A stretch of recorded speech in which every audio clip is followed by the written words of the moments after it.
Calendar है Gregorian calendar, जिसका आविष्कार 1582 में हुआ। अब आप सोचिए ये पहले 10 महीने का होता था, 10 महीने का ये कैलेंडर था और 304 दिन इसमें होते थे। जो 61 डेज हैं वो काउंटिंग में इनके नहीं होते थे, क्योंकि उस समय इनके वहां इतनी ठंड पड़ती थी कि ना तो कुछ काम होता था, लगभग 99% कुछ काम नहीं होता था, क्योंकि बहुत ठंडा प्रदेश था रोम। तो जनवरी और फरवरी के महीने में कुछ काम होता नहीं था, इसलिए इनकी काउंटिंग भी मार्च से चालू होती थी। क्योंकि मार्च जो है पतझड़ का मौसम है, उस समय सब खिलना चालू हो जाता था, एक खुला मौसम होता था, तो वहां से इनके कैलेंडर की शुरुआत होती थी।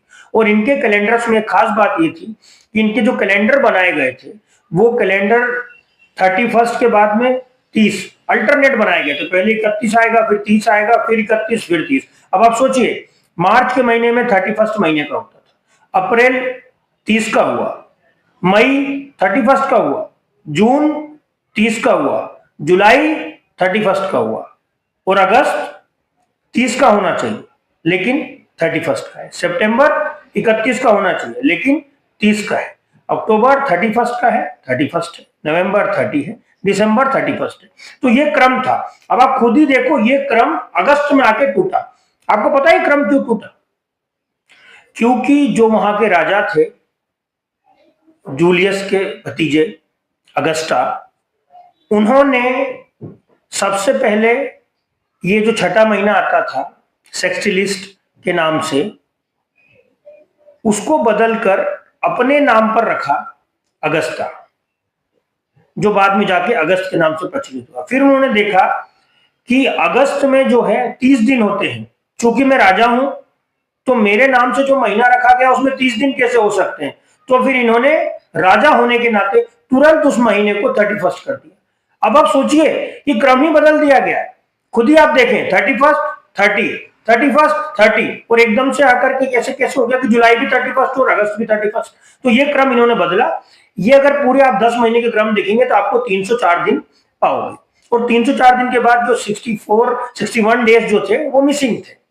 304 दिन के बाद जो 61 डेज थे वो मिसिंग थे। तो धीरे धीरे ये सभी चीजें पॉप ग्रेगरी ने देखी और उन्होंने एक ऐसे कैलेंडर का निर्माण किया जो कैलेंडर सबके काम आ सके।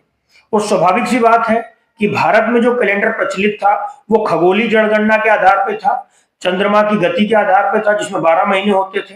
और इन्हीं 12 महीनों के आधार पर उन्होंने निष्कर्ष निकाला और धीरे धीरे करके इसमें 2 महीने और जोड़े गए, और 2 महीने जोड़ने के बाद ये कैलेंडर पूर्ण रूप से 12 महीने का बना। तो इस कैलेंडर का इतिहास 550 साल से ज्यादा पुराना नहीं है, जबकि हमारे विक्रम संवत का इतिहास काफी पुराना है, 2000 साल से भी पुराना है।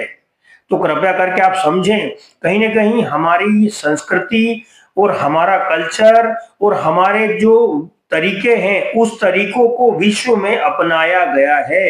कहीं ना कहीं चूंकि हम स्वतंत्र नहीं थे, हमारी मुगलों की अधीन हमारी दास्तान थी, अंग्रेजों के अधीन हमारी दास्तान थी, फिर हमें स्वतंत्रता जब से मिली तब से लेकर के आज हम सक्षम हुए हैं, और आज हम हमारी बात मंच में विश्व के पटल में भारत एक विश्व गुरु के रूप में रखता आ रहा है। तो कहीं ना कहीं ये कई लोग मानते हैं कि ये पहले से खोज हुई। अगर पहले से खोज हुई तो 1582 ईस्वी के पहले कौन सा कैलेंडर चलता था? क्या चैत्र नहीं था? विक्रम संवत तो उससे पुराना है।